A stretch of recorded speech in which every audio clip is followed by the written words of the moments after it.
नमस्कार, सत श्री अकाल, वंदे मातरम, भारत माता की जय, जय माता दी। सभी देशवासियों को मेरा प्रणाम। 2 दिन में व्यस्त था इसलिए वीडियो नहीं बना पाया और मूड भी नहीं था।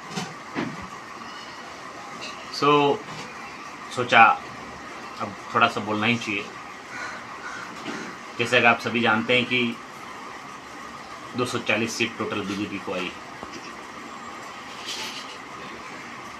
सबसे पहले मैं एमपी और गुजरात की जनता को तहे दिल से धन्यवाद करता हूँ। उनको कोटि कोटि नमन, जिन्होंने राष्ट्रवाद को चुना। खटाखट खटाखट फटाफट झूठे वादों के चक्कर में नहीं फंसे। दोस्तों, आप सभी जानते हैं कि 2014 के पहले क्या टाइम था देश में। आए दिन देश में बम ब्लास्ट होते थे, घोटालों की न्यूज़ आती थी और हर जगह कहीं पे भी जाओ लिखा होता था सावधान, नीचे बम हो सकता है। तो 2014 के बाद क्या विकास हुआ देश में। आज हमारे देश का नाम पूरी दुनिया में डंका बज रहा है। एक राष्ट्रवादी सरकार को सिर्फ 240 सीटें आई। इतना विकास करने के बाद, देश को इतनी ऊंचाई पे पहुंचाने के बाद सिर्फ 240। सबसे बड़ा दुख इस बात का है कि सनातनियों कुछ तो सोचा होता, और खासकर अयोध्या वासियों। अरे नहीं विकास हुआ तो आप सरकार से लड़ते, शांतिपूर्वक धरना प्रदर्शन करते, वहां तक बात पहुंचाते। आपका जो भी नुकसान हुआ है, जो भी घर टूटे, क्या किया आपने? पूरे वर्ल्ड में क्या न्यूज जाएगी? जिनके राज में गोलियां चली राम सेवकों पे, जिन राम मंदिर के खिलाफ जिन्होंने कितने वकील खड़े कर दिए, वो पार्टी जीत गई। और जिसने मंदिर बनाए,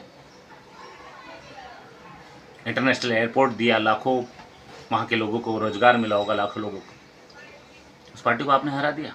क्या मैसेज आएगा पूरी दुनिया में? सनातन मतलब हिंदू के लिए शर्मसार बात है। और क्षत्रियों को, राजपूतों का तो इतिहास हमेशा से इस देश धर्म और संस्कृति की रक्षा के लिए अपने प्राणों को न्यौछावर किया है हमारे पूर्वजों ने। और राजपूत समाज को अपना पर्सनली न ले। हरियाणा में, राजस्थान में, यूपी में जो हवा चली थी, ठीक है, सूरत के एक मंत्री ने जो भी बयान दिया था, सॉरी भी बोल दिया था उन्होंने, और हराना था तो सिर्फ उनको हराते। राजस्थान में, हरियाणा में, यूपी में कहीं न कहीं इम्पैक्ट इसका भी पड़ा है, बुरा इम्पैक्ट इसका भी पड़ा है। जो एक राष्ट्र को धर्म संस्कृति उसको बचाने के लिए हमारे पूर्वजों ने कुर्बानियाँ दी, और उसी के खिलाफ राजपूत समाज ने कोई पर्सनली ना ले, बहुत बुरा हुआ। अब 240 सीटें, सरकार तो जिसे तैसे बनेगी है, लेकिन अब खिचड़ी वाली सरकार होगी। सवेरे शाम दोपहर, अब हर समय उनकी हर इच्छा पूरी करनी पड़ेगी। कड़े कानून नहीं आ पाएंगे देश में। और सबसे बड़ा दुख मुझे इस बात का है कि मैंने 2014 में पीएमओ साइट पे बड़ा लंबा चौड़ा पूरा सब लिखा था कि देश में सबसे पहला काम क्या होना चाहिए। जनसंख्या नियंत्रण, कड़ा कानून। ये लोकतांत्रिक देश है जिसकी जितनी संख्या उसकी उतनी पावर। इतिहास से कुछ तो सबक सीखा होता। सभी आप जानते ही हैं, वीडियो बहुत लंबा हो जाएगा, बहुत कुछ बोलना चाहता हूं, लेकिन जनसंख्या नियंत्रण कड़ा कानून 2014 में मैंने लिखा था, वो अभी तक नहीं आया। 2 से तीसरा बच्चा जिसका भी हो उसका वोटिंग राइट्स खत्म करो, पूरे खानदान का वोटिंग राइट्स खत्म करो। कड़ा कानून लाओ। अगर सरकारी नौकरी में तो उसको निरस्त करो, उसको लाखों का फाइन हो।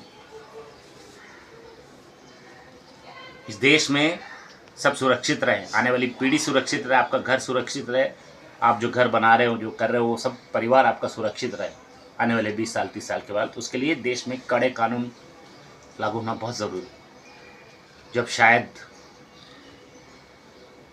लेने में सरकार को बहुत मुश्किल होगी। दिन रात मेहनत की इस देश के लिए। 18-18 घंटा मेहनत करने वाला कोई पीएम मिलेगा? कभी देखा आपने? पूरा देश ही उनका परिवार है, उनको आपने इतना सिर्फ 240 सीटें। बहुत बड़ा दुख हुआ मुझे, बहुत दुख हुआ। और अब मुझे समझ में आया कि हमारा देश इतने साल गुलाम क्यों रहा, 500 साल भगवान राम जी टेंट में क्यों रहे। और सबसे बड़ा दुख इस बात का हुआ कि अयोध्या से हार गए, ये सबसे बड़ा दुख। और कहीं से जहाँ से हारे वहाँ से इतना दुख नहीं हुआ, अयोध्या सीट से बहुत ज़्यादा दुख हुआ। खैर देशवासियों, आगे भी चुनाव आने वाले, सनातनी भाइयों खासकर ध्यान रखिए, आगे विधानसभा के चुनाव आने वाले बहुत सारे राज्यों में। कोई पर्सनली ना ले, मेरा वीडियो या मेरे विचार किसी जाति धर्म के खिलाफ नहीं है। जय हिंद, जय भारत।